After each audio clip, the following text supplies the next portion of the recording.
Welcome to the AP podcast. Today we have a returning AP podcast member, Dan, and a new member that I'm very excited to introduce, Thomas Munck, right? Yep, perfect. All right. Hey, these guys are two very, very, very, very, very knowledgeable guys with fitness, nutrition, all that stuff, and I'm really happy to have them on. Today we're going to be talking about electrolytes, different carbohydrate sources and what they do with your body physiologically, maybe even psychologically. Also, we're going to cover some recovery stuff and sleep going into that. So to hit it off, guys, let's talk about some electrolytes. What do you guys think the main ones are when people are starting to get into the weight room and trying to maybe put on some muscle mass? Let's start with Thomas. What do you think? So, first off, my name is Thomas Munck. I want to thank Austin for having me on the podcast today. And then I just want to preface this. Most of what I'm going to say is just based off of personal knowledge, what I've tried myself, what I've tried with clients, and then obviously through talking to yourself and Dan, just some things that we agree on. So my biggest and I think the most publicized electrolyte is going to be sodium. Just for the simple fact of the intramuscular swelling, the nutrient partitioning that it has with carbohydrates, which obviously we're going to talk about in a little bit. And then just the fact that it aids in increasing blood volume. So for everyone who wants a cheap hack in the gym, I guess, to help them with the pump and with blood flow, I know, Austin, you and I agree on this, and I'm pretty sure Dan does. Like, one of the best vasodilators, and for those of you who may not know what that is, it's just the expanding of your blood vessels in the gym, is pickles, right? So you have a serving of pickles that's about 300 milligrams of sodium, and that's, I would say, more than enough to help you get a pump in the gym and just to help bring nutrients to the muscle. Yeah, I agree. The pickle magic, I've been going on now for a while. What do you think, Dan? What do you suggest? Do you think sodium's the most important? Or do you think otherwise, maybe potassium? Yeah, so I think it's very hard to say which one should be like the hierarchy, and yet, I mean, pickles, sodium, that's actually the original Gatorade, but they couldn't actually sell pickle juice, so they had to make it into something else. But no, so I think the key to it all is getting the balance of them, because if you go too crazy with sodium or load your potassium, you might have a difficult time getting a pump or even feeling the muscle contraction. So differences in calcium chloride. But if you try to just ignore one or all the rest, you might find a little bit funky results in the gym. So more or less, if you try to just get a balance. And what would you say that balance is? Where do you start to see the ratio being? So a good, I hate talking in absolutes, which I know we said last podcast, but so if I've got someone, I always look at their environment, like what type of training they're doing, whether it's summer, winter, what have you, how much they're sweating, what type of person it is. Because we all know those heavy sweaters that are just like dripping. You don't even want to ask them to spot you on like bench press because they're going to drip on you. Like those guys, they obviously need a lot more electrolytes in their diet. But you hit up leafy greens and get through, the minor electrolytes through their diet, and then their carbohydrate sources, whether they pull in some carbs that have potassium in them, that's a huge help. And then salt their food. And so if you're necessarily really going into the weeds on your diet, like looking at the nitty gritty, you can kind of start shooting to see what's a good ratio for you. For strength training, you might be doing more of a 2-to-1 sodium to potassium And those are the ones you really want to balance. And someone like an endurance athlete, they might actually be okay running a 1-to-1, because I think the carryover is for performance-wise is into your blood pressure, which we can go on afterwards. But yeah. That makes sense. Yeah, go ahead, Thomas. Just to piggyback off of what Dan said, a good way to figure out how much sodium and how much potassium you need, like he said, is going to be based off of the consistency with your diet, and look at the nutrient sources that you are consuming. Because I know, like, in the physique realm, everybody tries to either fall into their own little camps.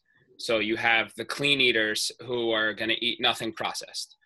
So while that is very nutrient dense, you are going to get an abundance of both micro and macronutrients. You're also going to need to add certain things to your food that it may not have. So for example, if you're having white rice isn't going to contain a large amount of sodium, if any at all, based off of how it's prepared and how it's stored and how it's cooled. Mm-hmm. Versus if you were to, let's say, utilize for rice cakes. Okay, so based off of the fact that they're processed and that they need to be maintained in a bag in a store for an extended period of time, there is going to be some preservation method involved in that, which will be sodium.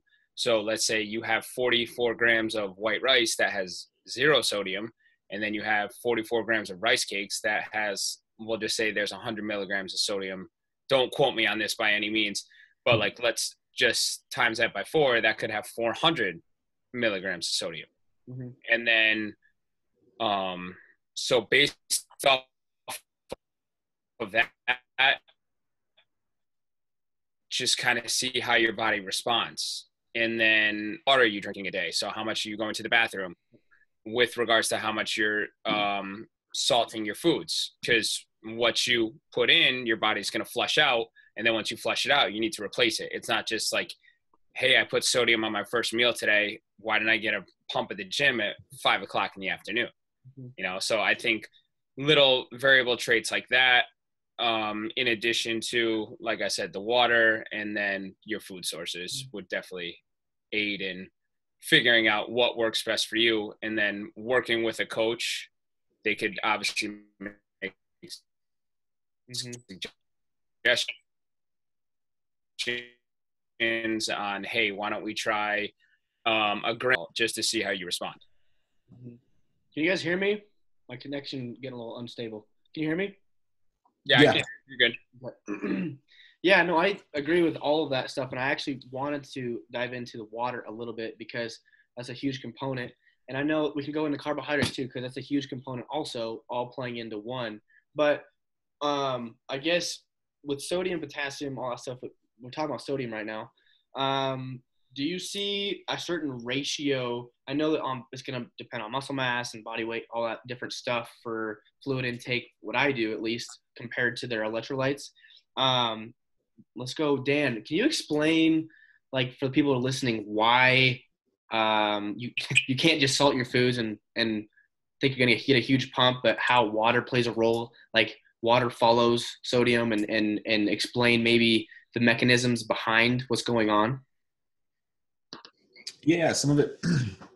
So it starts in the gut, and they look at, I mean, go every step of the process: gut, small intestines, bloodstream, cellular membranes, into the mitochondria, creatine, what the usage of water is, and what type of ions it needs. But the nitty gritty is more or less, if you're feeling comfortable throughout this process, if you're getting cramps or anything, your osmolarity might be off in your gut. And they say even something crazy high in sodium, if you're just down in Gatorade, no water in between.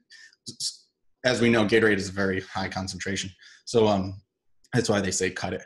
with water. But even that, if you're doing that all day long, you can kind of get the runs from that. Some of the runners or endurance athletes, guys doing some all day event. But so if you're feeling good and then you're not getting any cramps, you're obviously simulating it. But yeah, and then once it gets in the bloodstream, you're looking more or less at your blood pressure, whether that's regulated for something endurance based, or it's okay if your plasma volume, that's necessarily what you're trying to get from a sodium pump, plasma volume, sodium concentrations are higher than normal. So it's a higher ion concentration in your bloodstream allows more carbohydrates, glycogen to pass over that cell membrane. All the components of transportation are available to, there's no hindrance in that. So your body's operating as fast as it possibly can. You're providing all the necessary ingredients for it.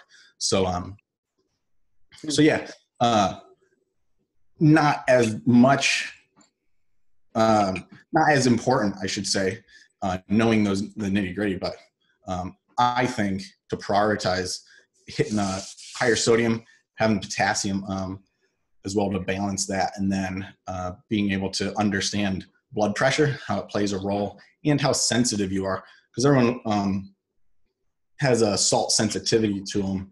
Kind of goes back to their aldosterone hormone from their adrenal gland that kind of regulates blood pressure, plasma, sodium plasma levels, and potassium levels in the bloodstream. So kind of goes back to understanding your rate of change and your sensitivity, which you can kind of test out throughout the way.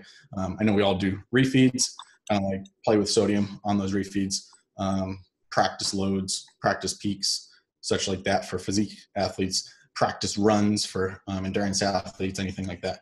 But understanding blood pressure and how it plays. And for us that are just going into the gym for weight training sessions, every single day can be a test, more or less, that you can play with because it changes that much.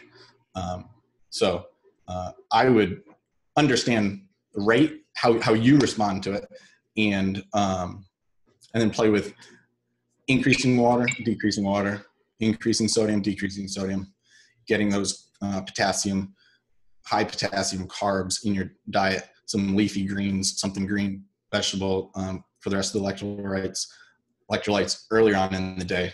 And you should have your bases covered, and you should be able to hone in on a pretty advantageous mix for your pre-training period. Thomas, you want to add anything to that? I mean, you pretty much hit the nail with everything. So, really, I mean, go ahead. The best, like Dan said, the best thing that like just the average person, because I know I work with a lot of general population clients.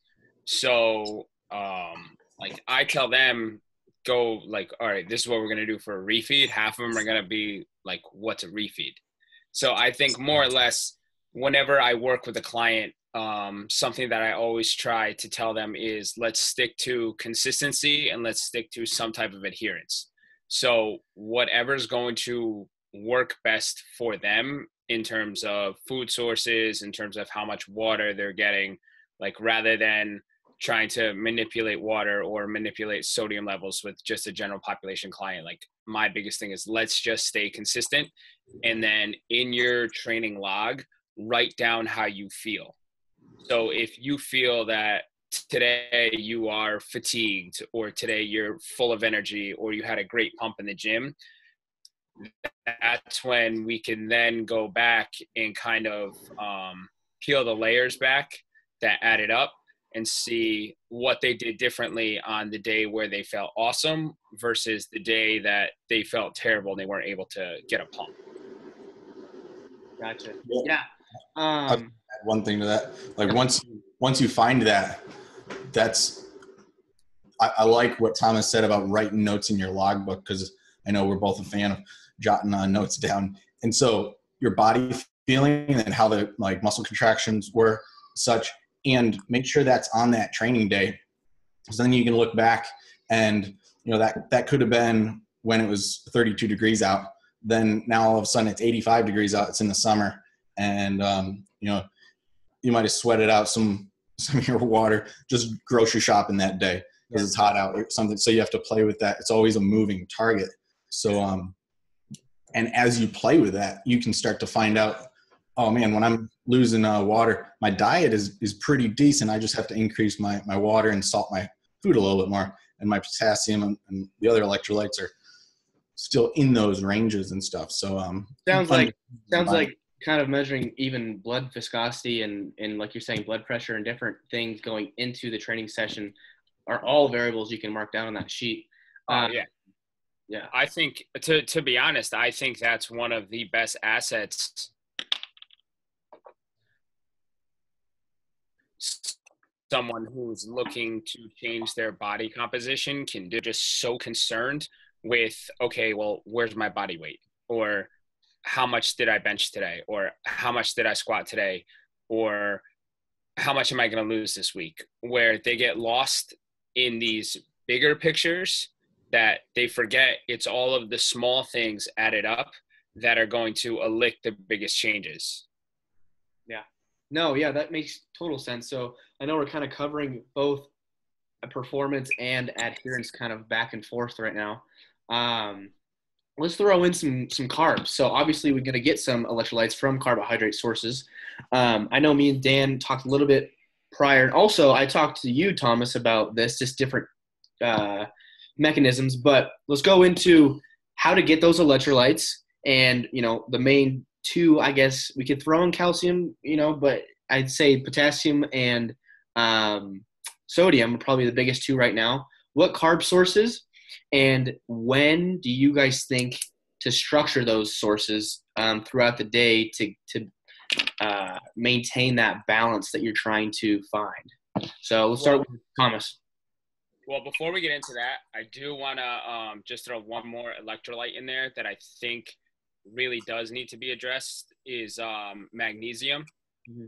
Just because it does play a part in almost basically every cell function and every body process that we have. And I've noticed with myself, and I kind of did some experiments on myself, and then just some of my clients noticed the same thing too, that like if you're fatigued more often than not and your sodium and your potassium are on par and consistent,